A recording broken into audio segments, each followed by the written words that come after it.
Funding तो जारी है। आप कितना भी रोक लो, आतंकवादी तक या नक्सलवादियों तक जो फंडिंग है वो अभी तक जारी है। वैसे मेरा ये मानना है कि कहीं ना कहीं इस पर शिकंजा तो कसा है सरकार ने, और उसी शिकंजे कसने का ही छटपटाहट है कि ये सब चीजें हो रही हैं। क्योंकि जिस तरह से इनके हवाला कारोबारी और जिस तरह के कनेक्शन पकड़े गए हैं, इससे पहले कभी हुआ नहीं है। हर पॉलिटिकल पार्टी जानती थी कि हवाला के जरिए पैसा पहुंच रहा है, आ रहा है, सब कुछ हो रहा है, और ये कोई आज से नहीं है। जब से कश्मीर है तब से अरब कंट्रीज से आ रहा है, और खुद पॉलिटिकल पार्टीज के एक संवाददाता स्वीकार कर रहे थे कि 70 साल से हो रहा है। तो ऐसा नहीं है कि लोगों को पता नहीं है, लेकिन लोगों ने कार्रवाई क्यों नहीं की? भाई ये तो सरकारों को करना चाहिए ना था ना। सरकार का काम यही कि यदि आपके देश के खिलाफ कोई काम कर रहा है तो उसको रोका जाए, और स्पेशली जब हमारा विरोधी हो पाकिस्तान जैसा, और उसमें आपकी विदेश नीति यदि इस तरह का काम न करे कि आप अन्य देशों से इस तरह के संबंध स्थापित न कर पाए कि वहां इस तरह की एक्टिविटी नहीं हो। लेकिन भारत में पिछले कुछ वर्षों से ये परिवर्तन आया है कि उन्होंने अंतर्राष्ट्रीय स्तर पर अपने राष्ट्रीय हितों की पूर्ति करने के लिए वो जो सारे कदम एक देश को उठाने चाहिए वो उठा रहे हैं। और उसके लिए तो कहीं ना कहीं वर्तमान समय की जो सरकार है उसको थोड़ा सा एज मिल जाता है। इसलिए मिल जाता है कि वो जो चीजें हो रही है उससे लोगों को, देश के लोगों को भी लगने लगा है कि अंतर्राष्ट्रीय स्तर पर हमारी राष्ट्रीय हितों की कुछ ना कुछ पूर्ति हो रही है। माना कि अभी बहुत कुछ किया जाना बाकी है, ऐसा नहीं है कि बिल्कुल सब कुछ अच्छा हो गया हो, सब कुछ खराब भी नहीं है, लेकिन एक शुरुआत तो अच्छी है। और उस शुरुआत में ये लोगों को विश्वास जगने लगा है कि जब राष्ट्रीय हितों की पूर्ति होगी तो चाहे अंतर्राष्ट्रीय स्तर पर हो चाहे देश में हो, और देश की समस्याओं का समाधान भी होगा। रही बात एनआईए के द्वारा कार्रवाई की, तो एनआईए ने बड़ी पुख्ता काम किया है। हाँ जी, हाँ जी, कुछ जी कहिए, बात कहिए अपनी पूरी आप। हेलो जी जी बालेंद्र जी, लेकिन सबसे बड़ी बात के द्वारा जो इस तरह से 22 ठिकान एनआईए के द्वारा जो 22 ठिकानों पर कार्रवाई की जा रही है, ये कोई आज की बात नहीं, एक महीने पहले से काम चल रहा था। और आप देखिए कि लगातार जो इन्होंने सूचनाएं इकट्ठी की, उन सब के बाद में जो रिसर्च हुआ, और आप क्या मान के चल रहे हो कि सुरक्षा एजेंसियों ने अपनी कोई सारी चीजें मीडिया के सामने आकर के थोड़ी ना बताई उन्होंने। वो जो कार्रवाई कर रहे हैं उसके पीछे बहुत सारे लोग और इन्वॉल्व हैं। और आप आने वाले समय में देखेंगे कि कहीं ना कहीं कश्मीर में जो अलगाववादी थे, सेपरेटिस्ट थे, जो अपने आप को मतलब कश्मीरी अपने आप में एक आइडेंटिटी मानते हैं, उनको ये कहने में बड़ा संकोच होता है कि वो इंडियन है। तो ऐसी स्थिति में जब वो पकड़े जा रहे हैं और उनकी फंडिंग पकड़ी जा रही है, तो उसकी क्रिया की प्रतिक्रिया तो होगी, चाहे वो हाईवे पर हमला हो, चाहे वो सुरक्षा बलों पर हमला हो।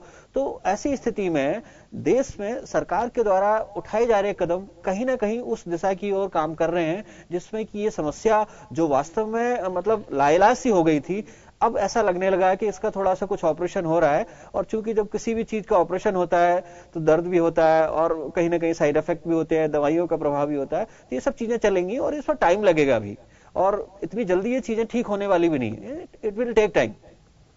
चलिए विष्णु जी, यहां पर ऑपरेशन हो रहा है और उस ऑपरेशन में दर्द भी होता है, और उम्मीद है कि ऑपरेशन सफल हो। 70 साल हो चुके हैं ऑपरेशन चल रहा है, अभी तक उसका जो परिणाम है वो अभी तक नहीं आया है। चाहे कांग्रेस की सरकार आई हो, चाहे बीजेपी की सरकार आई हो, बातें काफी बड़ी बड़ी कही गई है, लेकिन अभी तक कश्मीर मुद्दे को हम सुलझा नहीं पाए हैं। एक बात जरूर उठती है सामने कि कश्मीर में जब आतंकवादी हमारे सेना पर हमला करते हैं और 3 से 4 हमारे जवान लगभग शहीद हो जाते हैं, और उसके बाद हम जवाबी कार्रवाई करते हैं कि हमने पाकिस्तान से बदला ले लिया। चलिए, आपने बदला ले लिया, लेकिन समस्या का हल कहां होता है? बार बार वही जो चीजें हैं, बार बार वही चीजें रिपीट हो जाती है। आप ये देखिए कि आप बोल रहे हैं कि हमने बदला ले लिया जी। सवाल हम और आपकी बात आ रही है जी। इस बारे में पूरा हिंदुस्तान एक साथ एक आवाज में, चाहे वो कांग्रेस पार्टी थी, चाहे भी वर्तमान में सरकार भारतीय जनता पार्टी की है जी। हिंदुस्तान की पूरी जनता चाहती है कि पाकिस्तान से एक बार दो हाथ कर लो, ये रोजाना की बीमारी खत्म हो जाए, ये कश्मीर में जो ये गुंडागिरी कर रहे हैं वो इनकी खत्म हो जाए, देश से नहीं वर्ल्ड में सब लोगों को पता पड़ जाए कि भारत क्या शक्ति है, भारत क्या करना चाहता है। आज भारत के इतने सैनिक मर गए। अगर मैं आज आपसे बोलता हूं कि अगर हम पाकिस्तान से लड़ते ना तो भी हमारे इतने सैनिक नहीं मरते। सवाल में किस सरकार पर आरोप नहीं लगा रहा हूं, सरकार आती है अपने अपने बचाव में बात करती है, मगर सच्चाई तो ये है ना कि ये काम करना नहीं चाहते। अब ये 2 दिन दिखा देंगे, 2 दिन के बाद ये सब गायब हो जाएंगे। क्या चाहते हैं ये? हिंदुस्तान की जनता चाहती है पाकिस्तान से जो कुछ करना है कर लो आप, हम और 1 महीने भूखे रह जाएंगे, मगर इस पाकिस्तान का इलाज कर दो आप। मगर ये 2-3 दिन कुछ करेंगे नाटकबाजी और 2-3 दिन बाद जो भी सरकार होगी शांत हो जाएगी, कहेगी अंतरराष्ट्रीय दबाव आ गया। अरे किसका दबाव आ गया हमारे पर? आएगा जब देख लेंगे। अभी तो इन पे कार्रवाई करो ना। कार्रवाई करने की नीयत इन लोगों की साफ नहीं है। इसलिए साफ नहीं है कि जब देश का प्रधानमंत्री कोई बनता है वो पाकिस्तान के प्रधानमंत्री के पास जाता है, उससे हाथ मिलाता है, उससे बिरयानी खाता है। तो ये इनकी नीयत में पहले दिन से खोट है। अगर ये नहीं हो ना तो हिंदुस्तान का आप मत करवा लीजिए, जंग मत करवा लीजिए। हिंदुस्तान का 100% आदमी चाहता है कि कश्मीर की समस्या का समाधान हो और पाकिस्तान को सबक सिखाया जाए, मगर ये करना ही नहीं चाहते हैं। इनकी नीयत और इनकी बात और इनका जो प्रोग्राम है वो सब झूठों के शहंशाह है और झूठ के सिवा इनके पास कोई काम नहीं है। चलिए पंकज जी, यहां पर हम मानते हैं कि आज की तारीख में युद्ध करना कोई इतना आसान नहीं, क्योंकि पाकिस्तान भी एक परमाणु संपन्न देश है। लेकिन कूटनीतिक हमले तो हम लगातार कर सकते हैं ना पाकिस्तान पर। कम से कम कूटनीतिक हमले इतने कर दिए जाए कि पाकिस्तान बेबस हो जाए। पाकिस्तान से लगातार जो आतंकवाद आ रहा है, पनप रहा है, उस पर कम से कम कंट्रोल किया जा सके। कम से कम कुछ कूटनीतिक हमले जो जैसे होने चाहिए वो अभी तक नहीं हो पाया भारत की ओर से। नहीं, देखिए ऐसा नहीं है। देखिए जिसमें क्या कूटनीति जिससे हम सफल रहे हैं शायद आज तक कभी हम नहीं रहे। आज आप देखिए कि हम उसमें जो है विश्व के 15 जजेस की जो टीम थी, खाली 8 दिन के अंदर आपके जजमेंट को सुना जाए और 8 दिन के बाद उनके वीडियो को जो है बिना देखे खारिज कर दिया जाए, है ना, कि आपकी जो है चीजें झूठ और मक्कार भरी चीजें हैं।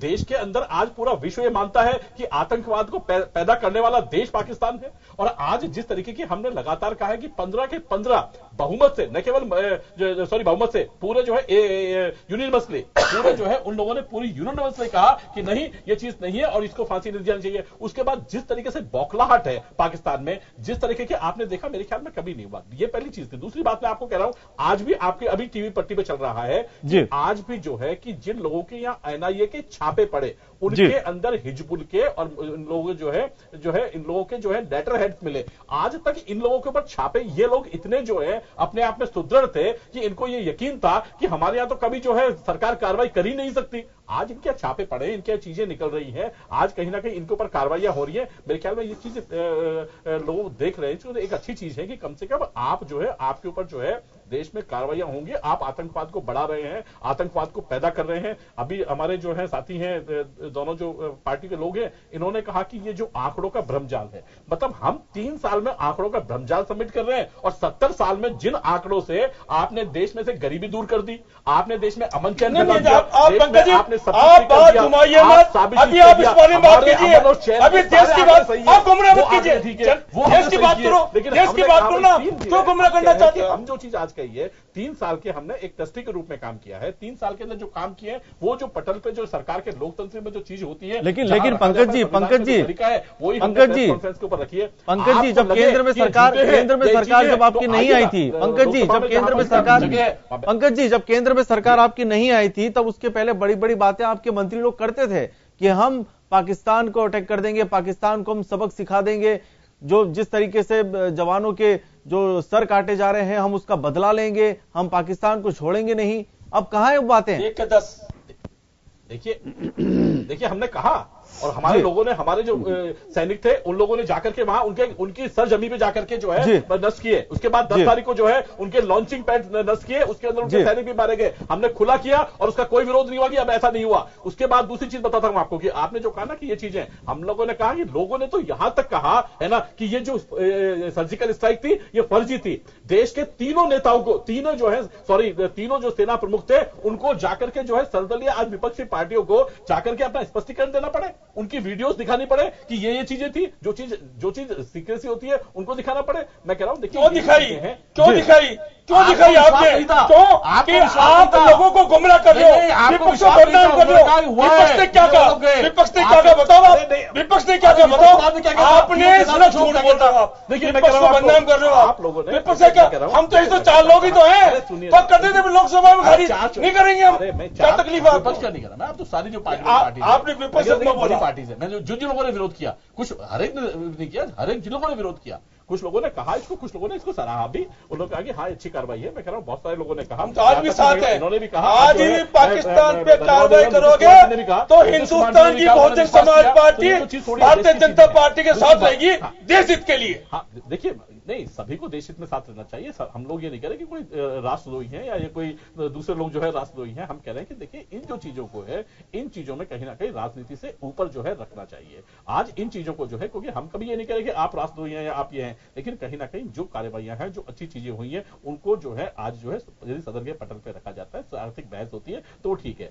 दूसरी बात आपने कहा कि जिन चीजों को देखिए, आज लगातार आपने कहा कि पाकिस्तान जिस तरीके से बौखलाया हुआ है, जिस तरीके से आज जो है सेपरेटिस्ट बौखलाए हुए हैं, ये उन्हीं की ये है कि आज तक लगातार जो है, क्योंकि देखिए कोई भी आदमी जब बौखलाएगा तो आप ऐसा तो बिल्कुल मत मनाइए, आप उसको बिल्कुल ही जो है अपना वो नहीं करेगा। लेकिन पूरे विश्व के अंदर आज जो है श्रीलंका तक को आपने जब आपने बात की जो है हमारी जो है कूटनीति की, तो श्रीलंका जैसे ने जहां पर जो है चाइना ने एक तरीके से आर्थिक जो है पूरा बेड़ा फिक्स कर रखा है, आर्थिक रूप से उसके शिकंजे में कर रखा है, उसके बावजूद भी जब माननीय प्रधानमंत्री जी अभी कोलंबो यात्रा पर गए, जो है उस यात्रा के अंदर जो है वहां पर जो मैरिन जो है वहां पर लॉन्च होनी थी, उसके लिए जो है श्रीलंका ने जो सब कुछ तय होने के बाद भी श्रीलंका ने कहा कि नहीं, ये हम यहां पर जो है आपको जो है स्थापित। लेकिन श्रीलंका का तो कोई मसला ही नहीं है पंकज जी। यहाँ पर हम बात जो कर रहे हैं पाकिस्तान की बात कर रहे हैं, नक्सलवाद की चाइना से मसला है ना। देखिए पाकिस्तान, देखिए चाइना से मसला है ना, क्या मतलब चाइना से मसला है। हमारे देश के प्रधानमंत्री जी देशों में चाइना के प्रधानमंत्री के पास बैठते हैं और वो बात करते हैं, जिन लोगों से हमारे उस समय देश की बात नहीं करते। आज आप बिना जाए आपके संबंध सुदृढ़ हो जाए, आप अपने भाई के यहाँ जो है 25 साल नहीं जाए और कह रहे हैं मेरे संबंध बहुत सुदृढ़ है उससे। तो देखिए मैं कह रहा हूं कि ये जो चीजें हैं लगातार हम जो है पूरे विश्व के अंदर हमारी जो चीजें हैं हम उन चीजों में सफल रहे हैं। किसी भी विश्व में ये नहीं कहा कि हमने झूठ बोला, हमने गलत कहा, लेकिन आज आपके सामने जितनी भी चीजें हुई, पाकिस्तान को 50 बार लताड़े पड़ी, आज जो है खुद जो है आज आप खुद देखिए कि जिस चीज की पालना हमने लगातार की, आज भी आप देखिए विश्व के अंदर आज भी हम जिन चीजों पे बात करके आए हैं उनकी पालना हम करते आए हैं। लेकिन आज जिस तरीके से जो है पाकिस्तान ने बार बार कहा कि हम इंटरनेशनल कोर्ट के फैसले को नहीं मानते, हम इसको नहीं मानते, हम वो नहीं मानते, उसके बाद जिस तरीके से धज्जियां पूरे विश्व में उड़ रही हैं, मेरे ख्याल में इससे ज्यादा खराब उस देश के लिए क्या होगा। जो आदमी जो है अपने मुल्क की रक्षा नहीं कर सकता, अपने मुल्क की जबान को जो है सही नहीं रख सकता, वो क्या करेगा। चलिए, विश्व में धज्जियां यहां पर पाकिस्तान की जरूर उड़ रही है। और दूसरी बात यह कि सेना के सर्जिकल स्ट्राइक का हम पूरा यहां पर सम्मान करते हैं, और ये जो बातें हैं सेना के ऊपर हम जो बात करते हैं तो सेना को हमेशा से राजनीति से अलग ही रखना चाहिए। लेकिन बालिंदु जी, यही सबसे बड़ा सवाल उठता है कि नक्सलवाद की जो समस्या की जब हम बात करते हैं, नक्सलवाद ये तो हमारे ही लोग हैं, इनसे हम कैसे निपटें कि ये बहुत बड़ी गंभीर समस्या है। 1970-1980 के बीच में जो समस्या शुरू हुई थी, और आज अगर देखा जाए तो देश के कम से कम 1 दर्जन से ज्यादा जो स्टेट है वो इससे पीड़ित हैं। अभी तक हम इस पर सॉल्यूशन नहीं कर पाए। हालांकि झारखंड की बात करें तो झारखंड में नक्सलवाद नीति में वहां पर परिवर्तन भी किया गया है, लेकिन उसका भी वहां पर विरोध हो रहा है। तो यहां पर कैसे हम कंट्रोल कर सकते हैं नक्सलवाद की समस्या जो लगातार 1 दर्जन से ज्यादा राज्य जो जूझ रहे हैं उसके लिए? देखिए, नक्सलवाद जो सबसे बड़ी नक्सलवाद की जो मूल जड़ है वो है विकास। जहां भी असमान विकास होगा वहां इस तरह की समस्याएं उत्पन्न होती रहेंगी। और हिंदुस्तान के वो इलाके आप देखिए उनको उठाकर भौगोलिक रूप से और आर्थिक रूप से, वहां पर बड़ी असमानता है। वहां पर मध्यम वर्ग है ही नहीं, ये तो बहुत अमीर वर्ग है या बहुत गरीब है, और वो भी इतने गरीब हैं कि और गरीब होते जा रहे हैं, अमीर और अमीर होते जा रहे हैं। तो उनके मध्य जो इतना बड़ा गैप है वो उनको उकसाता है आंदोलन करने के लिए, आतंकवादी बनने के लिए, नक्सलवादी हरकतें करने के लिए। और उसमें फिर क्या होते हैं, कुछ लोग ऐसे होते हैं बाहर के तत्व जो आग में घी डालने का काम करते हैं। तो बेसिकली इसकी जो प्रमुख समस्या है नक्सलवाद की वो है असमान विकास। जब तक किसी भी इलाके का समान विकास नहीं होगा तब तक ये समस्याएं होती रहेंगी। और इसके लिए जरूरी है कि सभी, चाहे केंद्र सरकार हो चाहे राज्य सरकार हो, जब तक वो अपने देश के नागरिकों का समान विकास की व्यवस्था नहीं कर पाएंगी, जब तक समाज में संसाधनों का वितरण समान नहीं होगा, जब तक समाज में सभी वर्गों के लिए उनकी आवश्यकता के अनुरूप चीजें और संसाधन नहीं मिलेंगे, तब तक ये समस्याएं बनी रहेंगी। और सरकारों को इन समस्याओं से जूझना पड़ेगा। ये समस्या कोई एक दिन में नहीं बन जाती है और एक दिन में खत्म भी नहीं हो जाती है। इन समस्याओं को बनने में भी समय लगता है तो खत्म होने होने में भी समय लगता है।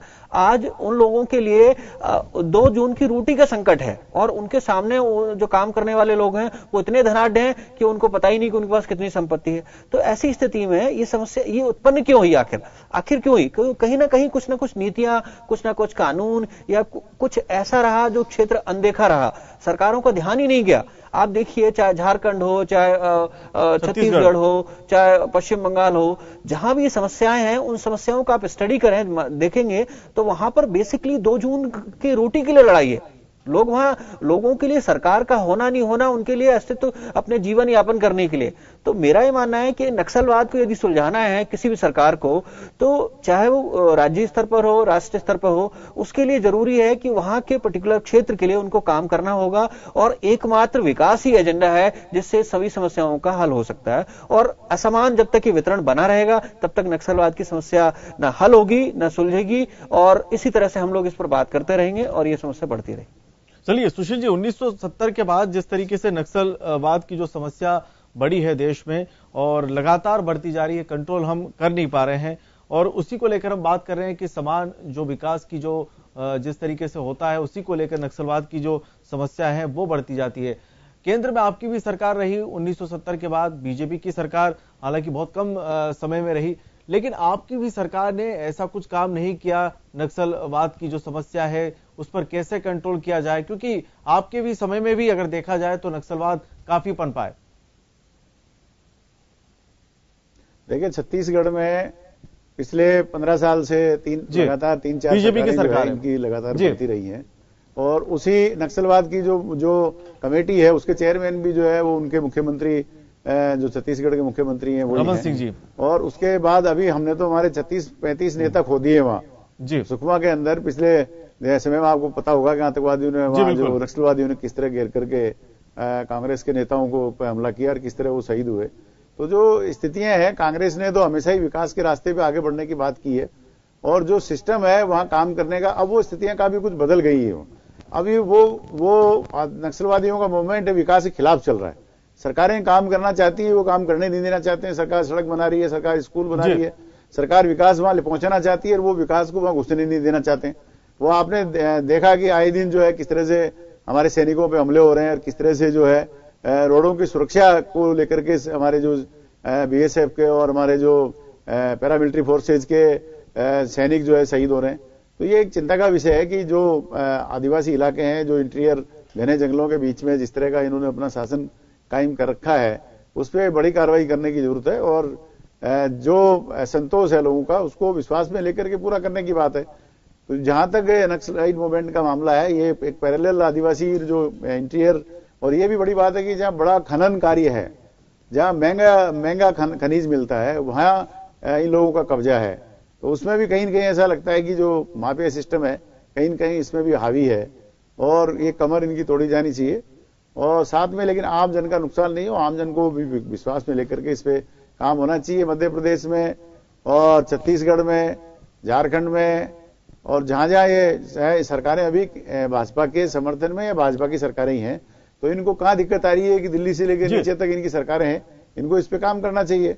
और साथ ही दूसरा मैं बताना चाहता हूं कि जो पंकज जी ने कहा, जब इनके मंत्री जी को जब स्पष्टीकरण और आंकड़ेबाजी पेश करने की कहा जरूरत थी, इससे स्पष्ट है कि पूरे देश में जो असंतोष है, जो लोगों का विश्वास भाजपा की सरकार से डगमगा रहा है, जो असंतोष फैल रहा है, उसको दूर करने के लिए आंकड़ेबाजी का खेल किया गया है। और सबको पता है कि जिस तरह से मनमोहन सिंह जी के एक बार भी पाकिस्तान नहीं गए, कभी भी इस तरह से समझौता नहीं किया। और मोदी जी जो पहले कहते थे कि प्रेम पत्र मत लिखो मनमोहन सिंह जी, कुछ कार्रवाई करने की जरूरत है, हम आएंगे तो ये कर देंगे, एक के बदले 10 सर ले आएंगे, और खुद ने सरकार बनते ही प्रधानमंत्री पाकिस्तान को बुलाए, गले लगाए, और वहां उनके बिना बुलाए घर पे जा रहे हैं, बीच में उतर रहे हैं, और जो एक दबाव भारत का उन्होंने खत्म कर दिया। उसका नतीजा ये है कि आज आए दिन जो घटनाएं हमारे बॉर्डर के ऊपर हो रही है, 100 से ज्यादा घटनाएं इनका राज आने के बाद हो चुकी है। 3 से ज्यादा बार इनके गर्दन हमारे सैनिकों के साथ जो व्यभिचार, मतलब एक तरीके से अमानुषिकता की जो है, इसकी जघन्य अपराध जो है अंतर्राष्ट्रीय स्तर पे, वो हमारे साथ घटना हुई है। अब चाहे हम 10 सर लिए, 20 सर लिए, लेकिन जो बातें की थी वो वैसी नजर नहीं आ रही है। चलिए, बातें जो जैसी कही गई थी वैसी नजर नहीं आ रही, यही बार बार कहना है विपक्ष का। लेकिन सबसे बड़ा सवाल यही उठता है कि जिस तरीके से राजनीति होती है, खासतौर से अगर कश्मीर को लेकर, क्योंकि सॉल्यूशन अभी तक सरकार को वहां पर मिल नहीं रहा है कि किस तरीके से वहां पर अलगाववादियों पर, आतंकवादियों पर कंट्रोल किया जा सके। हालांकि सेना की तरफ से वहां पर काम चल रहा है, लेकिन कहीं ना कहीं अब राजनीतिक पार्टियों को भी, एक खासतौर से सरकार को भी इस मसले को लेकर बड़ा कदम उठाना होगा, क्योंकि कहीं हालात ऐसा न हो जाए कि सीरिया जैसी स्थिति उत्पन्न हो जाए कश्मीर की। इसको लेकर भी हमें अब समझना होगा। चलिए, आप सभी का यहां पर बहुत बहुत शुक्रिया। तो चलिए, खास खबर में आज के लिए इतना ही, लेकिन खबरों का सिलसिला जारी रहेगा। नमस्कार।